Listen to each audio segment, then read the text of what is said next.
Dari sekalian puji Tuhan, saya melihat kesetiaan kita, Ibu Bapak untuk datang di dalam rumah Tuhan di hari Minggu ini. Puji bagi nama Tuhan, karena memang Dia setia, dan itu yang akan kita terus ingat, itu yang akan kita terus pelajari sepanjang bulan Februari. Kita mau ambil sebentar untuk sedikit waktu untuk menyembah Tuhan saat ini, untuk memuji Dia, memuliakan Dia. Haleluya. Pakailah saat-saat teduh kita ini sebelum kita memulai ibadah kita kepada Tuhan. Terima kasih ya Tuhan. Terima kasih Yesus. Terima kasih Tuhan. Haleluya.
kami membuka hati kami untuk menyembah Engkau, membuka hati kami untuk Engkau masuk kepada setiap pribadi yang ada di ruangan ini Tuhan.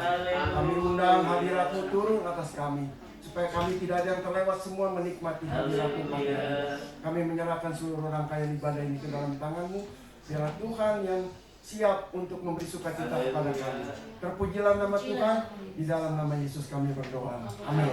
Amin. Haleluya. Kita mau berdiri bersama-sama di minggu yang pertama. Kita sekali lagi mau memperkatakan atau mengakui atau menyatakan pengakuan iman kita di hadapan Tuhan. Kami percaya bahwa satu, Alkitab adalah firman Allah yang diilhamkan dan tanpa salah, satu-satunya kaidah yang mutlak dan berwenang bagi iman dan perilaku manusia. Dua, Allah adalah Esa, hadir secara kekal dalam tiga oknum, Allah Bapa, Allah Putra, dan Allah Roh Kudus. Tiga, Tuhan Yesus Kristus. A, ilahi adanya. B, lahir dari seorang anak darah. C, hidup tanpa dosa. D, melakukan mujizat-mujizat. E, menebus manusia yang berdosa melalui kematiannya. F, bangkit secara badani. G, naik ke surga dan dimuliakan di sebelah kanan Allah Bapa.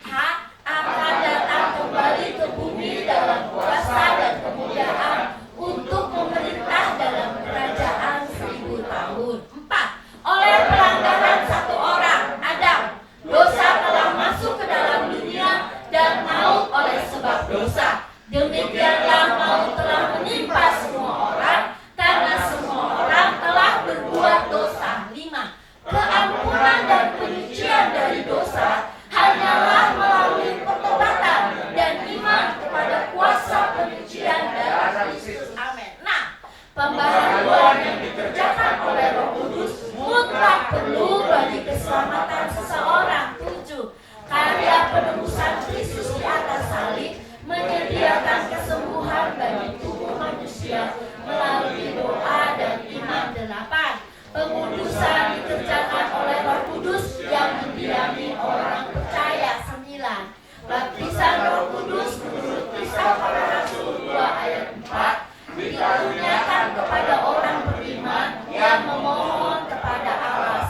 10, pengangkatan gereja pada waktu kedatangan Kristus di awan-awan merupakan pengharapan yang bahagia bagi orang-orang percaya. 11, kebangkitan tubuh bagi orang-orang percaya maupun yang tidak percaya. Yang pertama untuk menerima hidup yang kekal dan yang kedua untuk menerima hukuman yang kekal. Visi gereja kita adalah menjadi gereja yang sehat, kuat, dan relevan. Dan misinya adalah gereja yang memfasilitasi penyehatan, penguatan jemaat, demi bekerja dan hamba Tuhan. Amin, saudara. Kita mau memuji Tuhan karena Tuhan kita setia. Kita tidak akan melakukan kesetiaan Tuhan kita. Haleluya.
Oke, hari ini kita akan, tadi pagi saya sudah menyampaikan sebuah tema yang sama, hari ini juga tema, tapi dalam konteks yang berbeda bahasanya.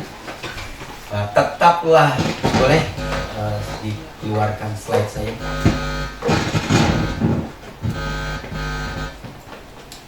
Tetaplah, sudah saya keluarkan tadi, tinggal dimunculkan. Oke. Tetaplah setia pada Yesus. Jadi bulan Februari ini berbicara tentang faithful, kesetiaan. Jadi sepanjang bulan ini siapapun yang khotbah, saudara-saudara akan dengarkan tentang faithful, kesetiaan. Memang kesetiaan itu ada dua hal, kesetiaan Kristus dan kesetiaan orang yang percaya kepada Kristus. Sudah banyak hal saya bicarakan tentang kesetiaan Tuhan. Di artikel yang saya tulis di Warta Jemaat juga, itu berbicara tentang kesetiaan Tuhan kepada saudara dan kepada saya. Kita buka saja. Bolehkah? Buka bersama dengan saya di 2 Timotius pasal yang kedua. 2 Timotius pasal yang kedua. Tadi teksnya juga di ibadah yang pertama saya ambil dari teks ini supaya tuntas. Oke. Supaya tuntas. Sudah didapatkah? Boleh kita berdiri sekali lagi, kita bacakan bersama-sama tentang faithful. 2 Timotius pasal yang kedua ayat 11 sampai dengan 13. Nanti Bapak dan saya akan bacakan ayat 11, Bapak dan Ibu bacakan ayat 12. Nanti kita bersama-sama akan bacakan ayat yang ke-13.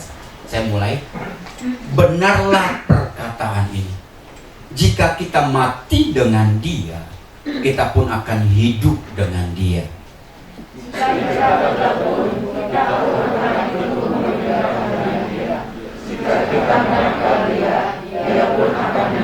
Kita sama-sama.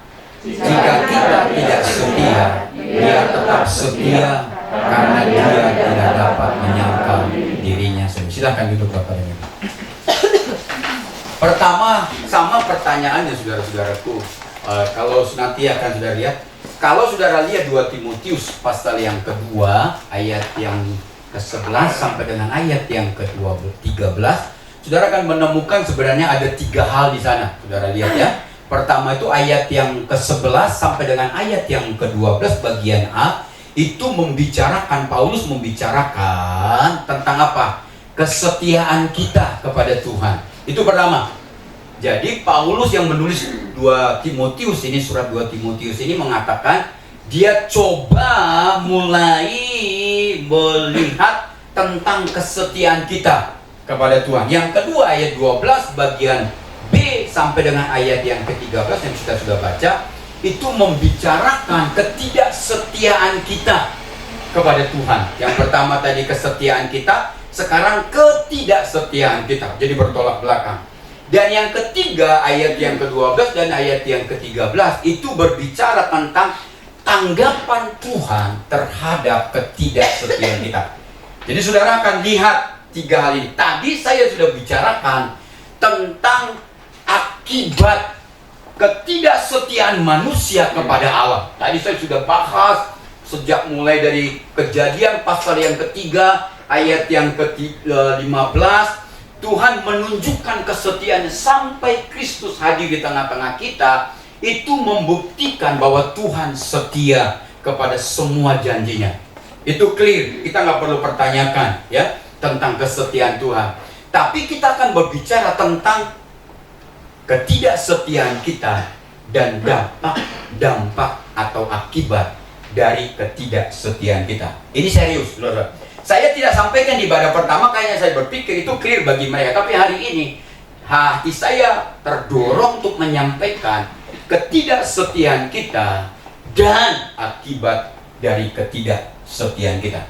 Ya, saudara akan lihat. Pertanyaannya adalah banyak orang keliru, saudara-saudara. Saya katakan, apakah benar? Karena banyak para teolog, banyak para penafsir Alkitab banyak pengkhotbah Alkitab mulai menggiring sebuah teologi, sebuah pemahaman yang bagi saya itu sebuah kekeliruan, ya. Apakah benar kalau kita tidak setia kepada Yesus, Yesus tetap setia tidak kepada kita?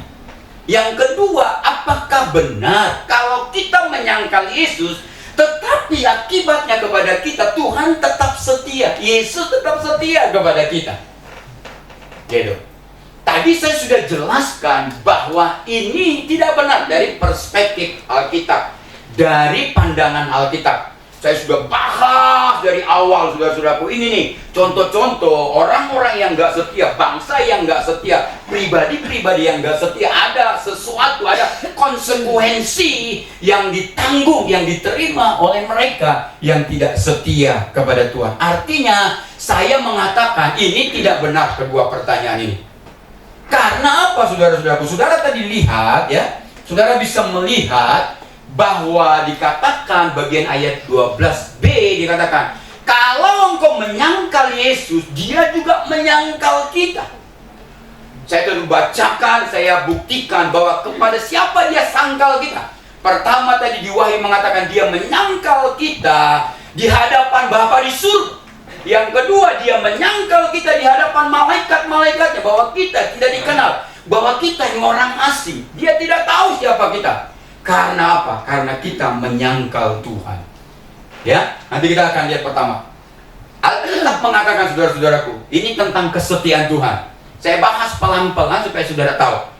Dalam Ibrani pasal yang kedua, ayat yang ke-17 dikatakan, kesetiaan Tuhan, dia setia dan tidak akan pernah bisa siapapun yang mengganggu dia untuk tidak setia.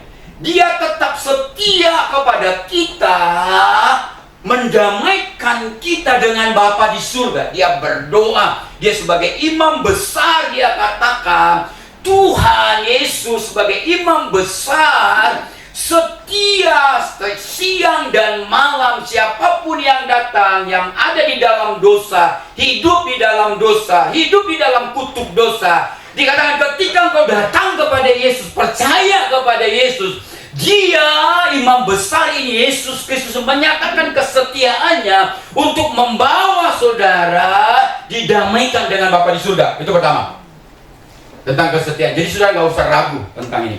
Yang kedua, Alkitab menggambarkan sebagai Allah yang setia itu dalam hal apa? Dia setia menolong kita. Pernah mendengar ya? Dia setia menolong kita. Yang kedua, dia setia memberi jalan keluar. Dikatakan oleh Paulus dalam 1 Korintus pasal 10 ayat 13, ketika kita di dalam pencobaan, dia setia menolong kita. Dia setia memberi jalan keluar kepada kita saat kita menghadapi pencobaan, persoalan, tekanan hidup, badai hidup. Dikatakan dia setia di sini. Dia setia apa? Memberi jalan keluar supaya engkau jadi pemenang. Dia setia apa? Dia setia menolong kita. Dalam kondisi-kondisi ini dia tidak angkat tangan dan dia lari dan membiarkan saudara. Ini kesetiaan Tuhan Yesus kepada saudara. Ini tidak usah diragukan. Kesetiaan dalam hal apa lagi? Kalau saudara baca 1 Korintus pasal 10 ayat yang ke-8 dan ayat yang ke-9, Allah itu setia, dikatakan memanggil kita. Dia terus menerus memanggil kita. Tangannya terus menerus tetap terbuka kapanpun engkau bertobat, kapanpun engkau datang, kapanpun engkau membutuhkan dia. Ketika engkau bertobat datang, memeluk, dia akan peluk kita dan mengampuni dosa-dosa kita. Dia setia terus menerus memanggil kita. Tapi kalau engkau tidak mau dipanggil, suatu saat engkau tetap tidak bisa dipeluk oleh Tuhan. Nah, ini sekarang kita masuk pada poin yang pertama. Nggak tahu kita bisa masuk poin yang kedua tidak? Ketidaksetiaan kita dan akibatnya. Di dalam 2 Timotius tadi kalau saudara bisa baca di sana ya.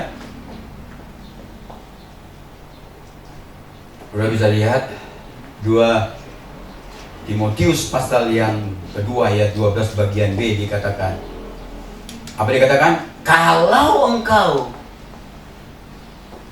dikatakan jika kita menyangkal dia, dia pun akan menyangkal kita.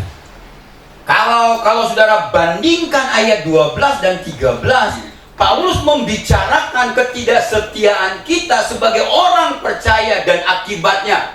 Nanti saudara bisa lihat di sana. Yang menjadi pertanyaannya adalah sampai pada titik mana? Dengarkan ini baik-baik, karena ini pembahasannya. Saudara nggak boleh miss, saudara tidak boleh tidak dengar ini baik-baik. Yang menjadi pertanyaannya, sampai pada titik mana penyangkalan kita kepada Yesus mengakibatkan penolakan kepada dia, penolakan dari dia. Sekali lagi saya mau sampaikan, ini doktrin yang agak saudara harus pahami, dan ini menentukan saudara dari berakhirnya khotbah saudara hari ini. Yang menjadi pertanyaannya, karena tadi di ayat 12b itu kan dikatakan, jika kita menyangkal dia, dia pun akan menyangkal kita. Sampai pada titik mana penyangkalan kita kepada Yesus yang mengakibatkan penolakan Yesus kepada kita? Titiknya di mana? Batasnya di mana? Parameternya ada nggak dalam Alkitab? Ada tidak parameter? Kalau engkau menyangkal aku pada titik ini, engkau akan kutolak. Aku akan sangkal engkau di hadapan Bapa, aku akan sangkal engkau di hadapan malaikat-malaikatku. Pertama, saudara-saudaraku, para penafsir mengatakan ini penyangkalan. Jadi di ayat 12 bagian B ini berbicara tentang penyangkalan yang bersifat permanen, bukan penyangkalan yang sementara. Bagaimana kita bisa membedakannya? Salah satu yang bisa kita bedakan, penyangkalan sementara itu persis seperti yang dilakukan oleh Petrus. Saudara bisa lihat Matius pasal yang ke-26 ayat 69 sampai dengan ayat yang ke-75, dikatakan sementara itu Petrus duduk di luar di halaman, maka datanglah seorang hamba perempuan kepadanya, katanya, engkau selalu bersama-sama dengan Yesus orang Galilea itu. Ayat 70 dikatakan, tetapi ia menyangkalnya. Lihat nih, ayat 70, ia menyangkalnya di depan semua orang, katanya, aku tidak tahu apa yang kau maksud. Ayat 71, ketika ia pergi ke pintu gerbang, seorang hamba lain melihat dia dan berkata kepada orang-orang yang ada di situ, orang ini bersama-sama dengan Yesus orang Nazaret itu. Ayat 72, lihat sekali lagi. Dan ia, Petrus, ia menyangkalnya pula dengan bersumpah. Orang ini bersama, dikatakan, dengan bersumpah, aku tidak kenal orang itu. Dan akhirnya saudara-saudara, saya tidak punya waktu. Ayat 75 dikatakan, maka teringatlah Petrus akan apa yang dikatakan Yesus kepadanya. Sebelum ayam berkokok, engkau telah menyangkal aku 3 kali. Lalu ia pergi keluar. Dengar ini, ada sebuah perubahan saudara. Ini bukan permanen. Lalu ia pergi keluar menangis dengan sedihnya. Dari titik ini memang Petrus itu menyangkal sampai 3 kali tentang keberadaan Yesus di dalam hidupnya. Tapi titik terakhir dia mengatakan, dia menangis. Ada banyak penafsir mengatakan ini adalah titik akhir di mana dia bertobat. Jadi saya mengatakan saudara-saudaraku, kalau saudara lihat dari titik ini, maka Petrus menjadi orang yang berani berkata, berani bayar harga, bahkan nyawanya dia berikan untuk Kristus, saudara. Jadi ini clear, artinya ini adalah penyangkalan yang sementara. Kalau begitu pakainya di penyangkalan yang permanen itu seperti apa? Oke, rumusnya ada 3. Penyangkalan permanen, tahu kebenaran ditambah mengejek Yesus, ditambah menyangkal Yesus secara terbuka, hampir seluruh penafsir mengatakan orang ini adalah yang disebut oleh Paulus di 2 Timotius pasal yang kedua ayat 12b. Kalau engkau menyangkal aku akan menyangkal engkau. Contoh, saudara-saudara, supaya saudara sekali lagi saya katakan, memang Petrus menyangkal Tuhan Yesus. Tidak lama kemudian Petrus bertobat dan kembali melayani. Bayangkan saudara-saudara, ada, kalau saudara lihat nih, jadi ingat nih rumus.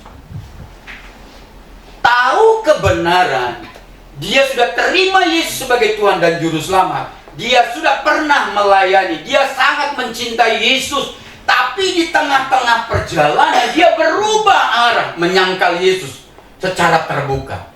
Dia mulai mengejek Yesus, mengejek ketuhanannya, mengatakan dia bukan Tuhan dan lain sebagainya. Secara terbuka, ini adalah yang dikategorikan penyangkalan permanen. Contohnya, sekarang, tadi secara Alkitab, sekarang sudah.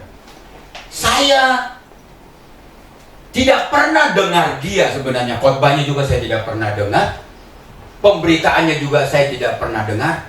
Tapi waktu saya buka, searching saudara-saudaraku, karena saya mau ini update gitu ya, terbaru gitu ya, muncul saya ngomong, siapa penyangkal yang Yesus, yang pernah mengenyam, yang pernah bersama Yesus, melayani Yesus, tapi menyangkal dia secara terbuka. Yang muncul pertama ini,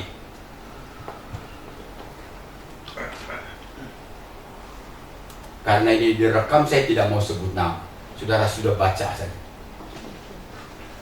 Waktu saya mulai satu kali coba, waduh, saya gemeteran dengar kata-katanya tentang Yesus. Saya sangat menakutkan. Dia secara terbuka mengatakan saya ada di bagian Yesus dulu. Sekarang saya menolak dia. Dia sangkal, dia ejek Yesus secara terbuka. Yang kedua, ini baru-baru ini. Ini juga muncul di urutan yang kedua waktu saya searching. Dan saya sangat-sangat kaget dan sangat menakutkan. Benar-benar dia pantati Alkitab, dia kentutin Alkitab. Saya nggak tahu.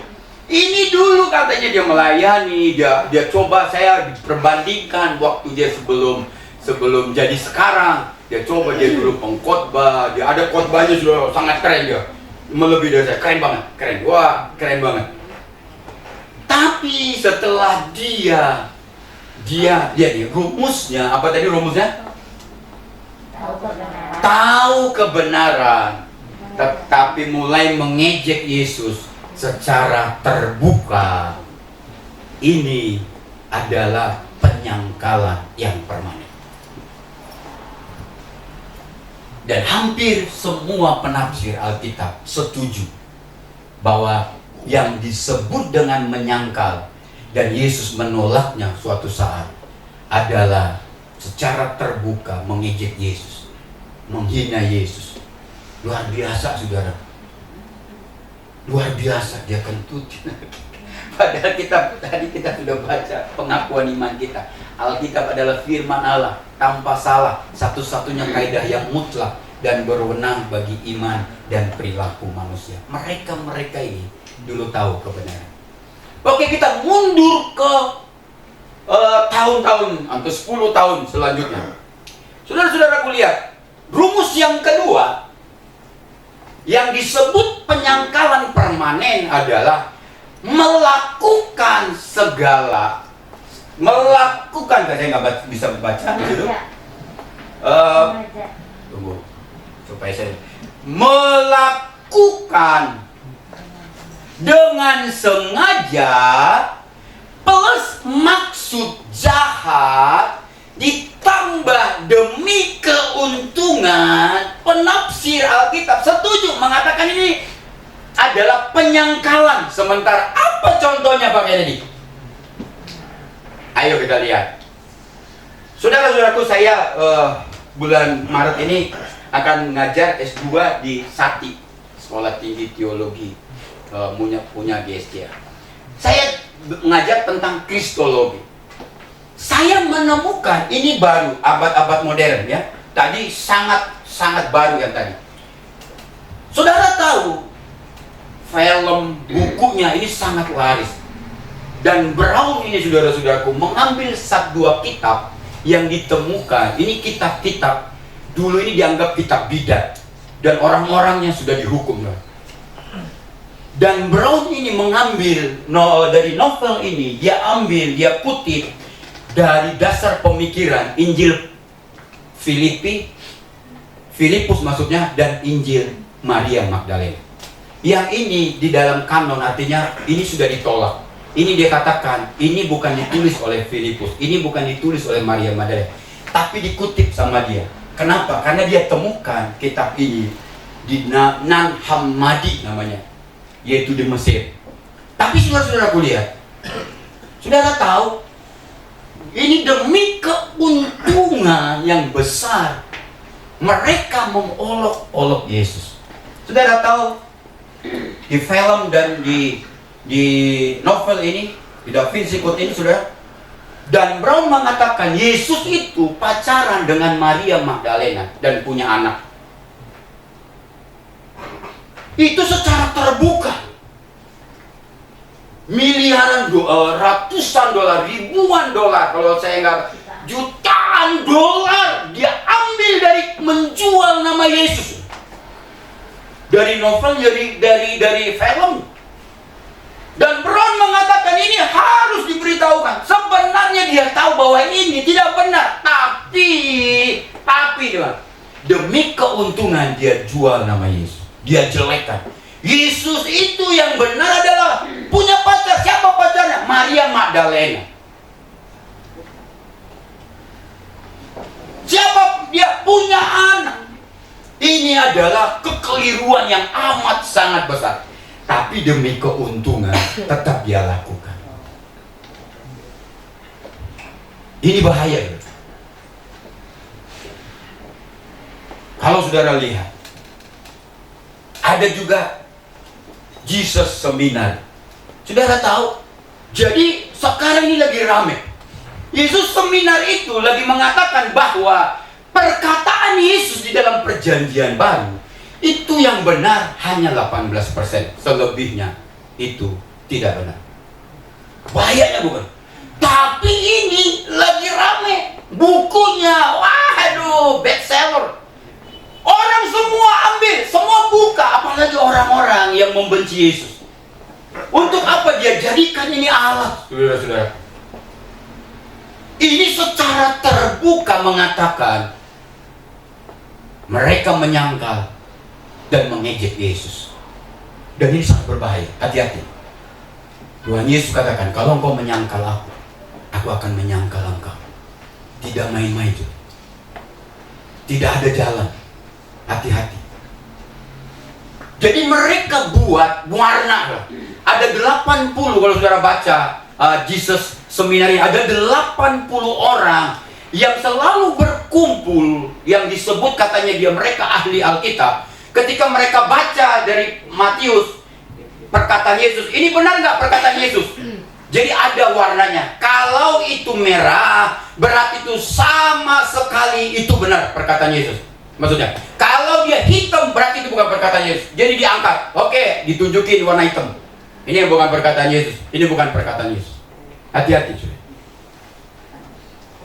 Jesus Seminar ini sedang mengolok-olok Tuhan Yesus secara terbuka demi kepentingan pribadi, demi keuntungan yang besar yang dapat diraih.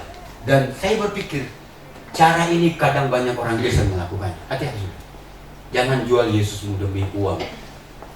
Jangan kita seperti Yudas Iskariot, hanya 20 atau 30 keping perak kita berani mencium Yesus dan menjual Yesus. Hati-hati. Engkau dikatakan tidak ada untuk jalan pulang, ongkos pulang. Ketika engkau sampai, Tuhan akan menyangkal engkau. Ini lain lagi, saudara. Yesus sejarah dan saksi Yehuwa. Sekarang itu saksi-saksi. Gerejanya ada di depan IP. Sudah jangan usah ke sana. Yesus dikatakan dalam sejarah ini, mereka ambil sebuah kesimpulan bahwa Yesus yang diimani oleh orang Kristen, yang sekarang saya imani dan saudara imani, itu berbeda dengan Yesus yang pernah hidup di Nazaret.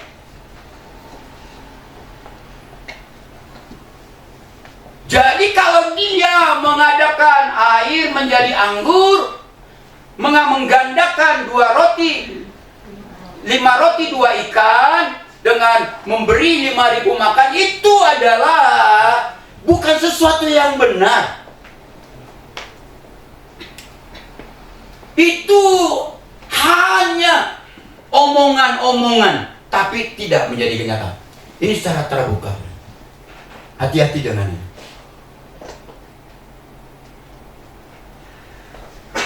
Dan kalau ini saudara percaya, sebenarnya saudara bagian saksi-saksi Yehuwa mengatakan bahwa Yesus itu bukan Tuhan. Mereka tidak percaya dan neraka. Dengarkan, ini secara terbuka demi keuntungan. Tadi Injil Yudas yang mengatakan bahwa yang sebenarnya pahlawan sejati itu Yudas Iskariot. Mengapa dia katakan? Karena di 11 yang lain murid-muridnya tidak berani cium Yesus. Tidak berani karena dia tahu kalau dia cium Yesus pasti dia akan mati. Dianggap pengkhianat. Tiba-tiba kalau nggak ada yang nyium Yesus, nggak ada yang tangkap Yesus. Ini Injil Yudas. Ini adalah salah satu Injil bidat yang pernah sudah ditolak dan sebenarnya sudah dibuang, tapi ditemukan lagi. Yang benar kenapa? Murid-muridnya nggak berani menjadi pengkhianat, tapi karena ada Yudas Iskariot, dia berani disebut sebagai pengkhianat. Demi apa? Supaya Yesus itu bisa melangsungkan terus sesuai dengan apa yang telah dinubuatkan. Bayangkan. Padahal Alkitab katakan Yudas Iskariot adalah pengkhianat. Dia menjual Yesus hanya demi 20 atau 30 keping. Ada gospel Philip tadi saya ngomong yang diambil sama Dan Brown dalam bukunya dan filmnya Da Vinci Code. Saudara-saudara yang kasih, yang ketiga, apa itu menyangkal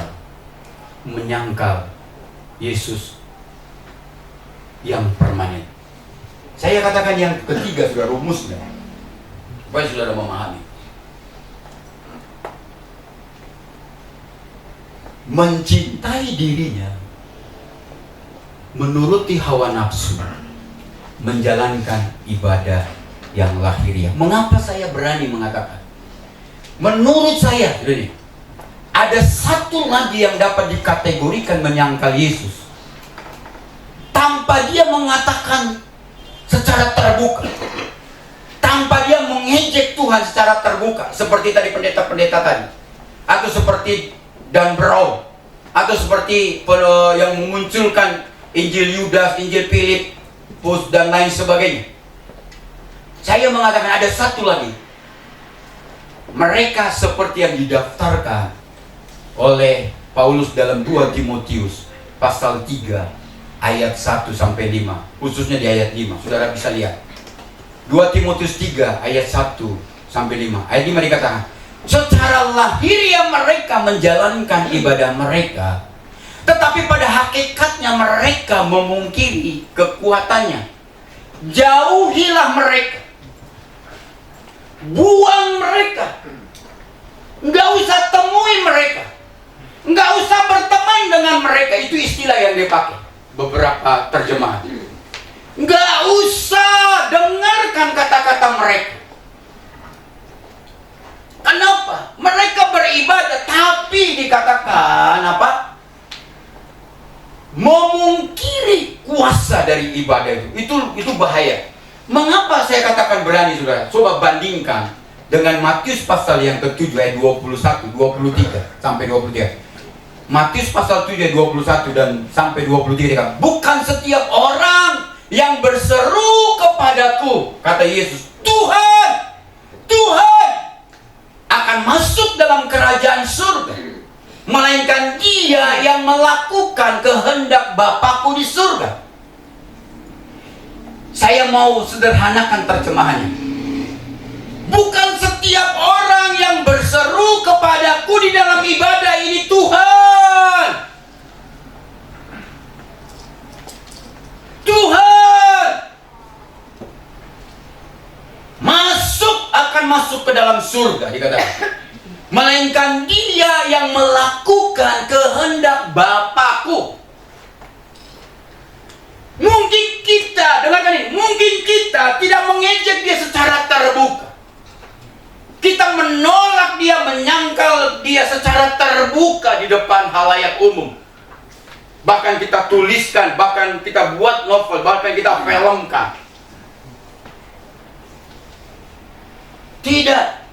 Tetapi dia katakan, kita tidak mengungkapkannya, tapi ada yang dikategorikan tetap sebagai penyangkalan permanen. Pada hari terakhir, dengar ini. Ini artinya semua sudah berakhir dunia ini. Pada hari terakhir banyak orang akan berseru kepadaku, Tuhan, Tuhan, bukankah kami bernubuat demi nama-Mu? Bukankah kami mengusir setan demi nama-Mu dan mengadakan banyak mujizat demi nama-Mu? Ayat 7, saudara. Ayat 23 kan. Pada waktu itulah Yesus ngomong, aku berterus terang kepada mereka dan berkata, aku tidak pernah mengenal kamu. Enyahlah daripadaku kamu sekalian pembuat kejahatan. 2 Timotius pasal 2 ayat 12 bagian B.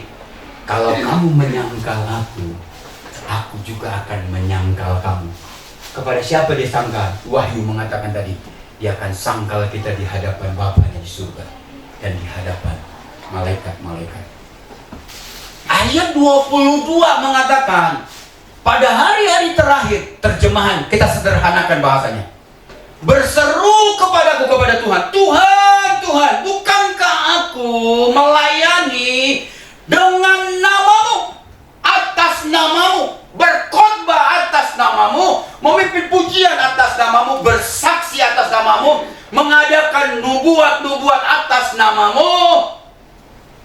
Bukankah aku berdiri dan mengatakan Yesus Tuhan, dan aku mengadakan mujizat demi nama-Mu? Tapi kuncinya di ayat 27, kalau engkau, dikatakan apa? Tidak melakukan kehendak-Ku. Memang kita tidak ngomong secara terbuka mengejek Yesus, menyangkal Yesus secara terbuka, tapi kita tidak melakukan kehendak-Nya. Kategorinya sama dengan menyangkal Yesus. Karena dikatakan, aku tidak, pada akhirnya dia katakan berterus terang, aku tidak pernah menyangkal kamu. Enyahlah daripada 2 Timotius 2 ayat 12 bagian B. Kalau engkau menolak ketika menyangkal aku pun akan menyangkal engkau. Sama sejajar engkau. Aku tidak pernah mengenal engkau. Enyahlah engkau. Dikatakan, gaya hidup, gaya ibadah yang digambarkan oleh Rasul Paulus di 2 Timotius pasal 3 tadi ayat 1 dan 5, khususnya dalam ayat yang kelima, sama dengan yang disampaikan oleh Tuhan Yesus dalam Matius pasal 7 ayat 21 sampai 23.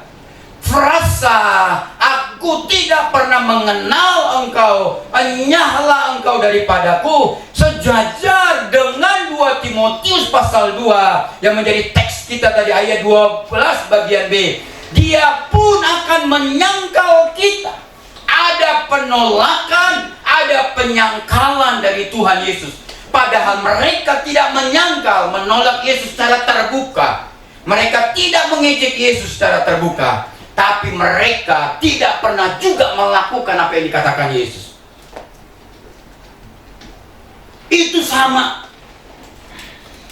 3 kategori tadi yang disebut penyangkalan.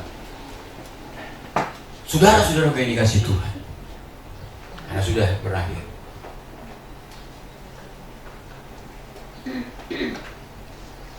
Saya mau beritahukan hari ini, bagian yang terakhir ini kalau saudara lihat bagian yang terakhir tadi, mudah-mudahan itu yang terakhir. Dia mencintai dirinya, menuruti hawa nafsu, menjalankan ibadah yang lahiriah. Ini sedang menunjuk kita. Ini sedang, Alkitab sedang mengarahkan telunjuknya pada pribadi-pribadi kita. Mungkin engkau berkata, keren pakaian, aku tidak mengejek Yesus secara terbuka. Aku tidak pantarin Alkitab secara terbuka. Aku tidak menyangkal Yesus secara terbuka. Aku juga tidak menjual nama Yesus demi keuntungan pribadi, seperti yang dilakukan Dan Brown. Filmnya Da Vinci Code itu dari novelnya. Aku tidak memakai Injil-Injil yang lain, seperti Injil Filipus dan Injil Maria, Yesus Seminar dan Yesus Sejarah. Aku tidak menggunakannya demi kepentingan dan tidak ada untung, dan tidak saya melakukan. Tapi konteks ini dia sedang menunjuk kita. Ini berbicara tentang keseriusan kita. Sekali lagi, ini berbicara tentang keseriusan kita bersama dengan Tuhan. Ini berbicara tentang kesetiaan kita, faithful kita bersama dengan Tuhan. Karena suatu saat cepat ataupun lambat, orang yang ada di dalam Matius, kalau saudara lihat, orang yang ada di dalam Matius pasal 7 ayat 21-23, dan orang yang ada, saudara-saudara lihat, di dalam tadi 2 Timotius tadi, adalah orang cepat ataupun lambat. Sedikit saja benturan yang dia hadapi akan meninggalkan Tuhan dan tidak setia kepada Tuhan. Saudara-saudara yang dikasih Tuhan, ini Tuhan mau datang. Tuhan katakan, masih adakah iman di bumi ketika dia datang kali yang kedua? Saudara tahu bahasanya yang dipakai, masih adakah yang tetap setia kepadaku ketika aku datang kali yang kedua ke bumi? Ini bukan nubuat, saudara, tapi ini bentuk kegelisahan dari Tuhan Yesus.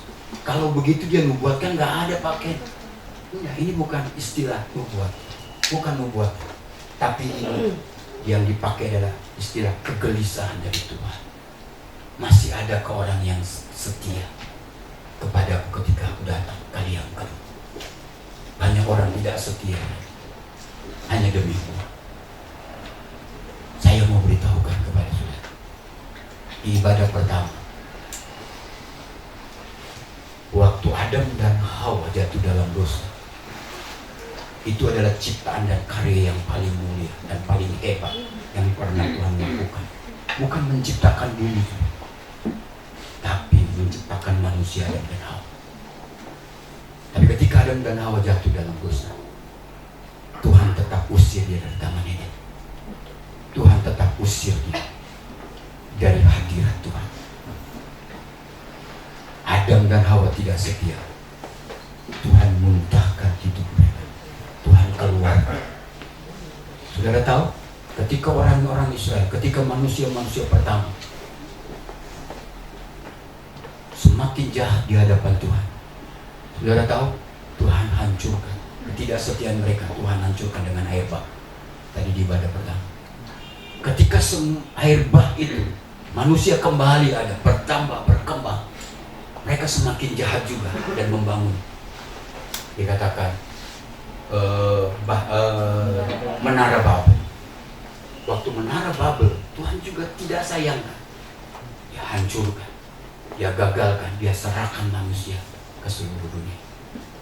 Waktu yang paling dia sayangi, yaitu Israel sebagai umatnya, gagal dan tidak setia kepada Tuhan. Israel dibuang 70 tahun ke dalam pembuangan. Hampir lebih satu generasi Tuhan tidak sayangkan. Saudara tahu, kalau engkau tidak setia di bagian yang terakhir ini, karena telunjuknya ke arah kita, Alkitab ini, Tuhan tidak sayangkan kita. Tuhan tidak sayangkan. Petrus dan para rasul, ketika dia mencintai Yesus, yang dia katakan engkau satu-satunya Tuhan dan engkau Mesias selama-lamanya sampai akhir hidupnya, Yesus tetap Mesias. Di Wahyu pasal 3 tadi dikatakan, dan di pasal 5, hanya orang yang setia sampai mati yang akan mendapatkan mahkota kehidupan. Hanya orang yang setia sampai mati diberikan baju putih, tidak dihapus namanya di buku kehidupan. Ini serius, faithful. Jangan pertanyakan kesetiaan Tuhan, tapi tanyakan kesetiaan kepada Tuhan. Tuhan Yesus memberkati.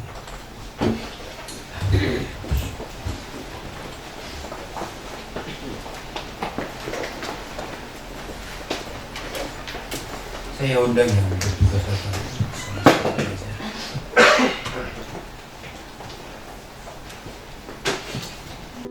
Mengucap syukurlah saudara-saudara. Sembahlah Dia. Berikan pengagungan hanya kepada-Nya. Sembah Dia, haleluya. Berikan 5 menit untuk sembah Dia. Oh, haleluya. Haleluya, haleluya. Segala pengagungan, segala pengagungan kami untukmu Tuhan. Hanya Tuhan Yesus satu-satunya Tuhan. Hanya satu-satunya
Dan besok kami akan melakukan segala aktivitas kami.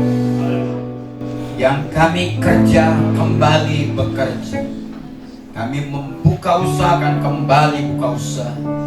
Kami yang berbisnis kembali akan berbisnis.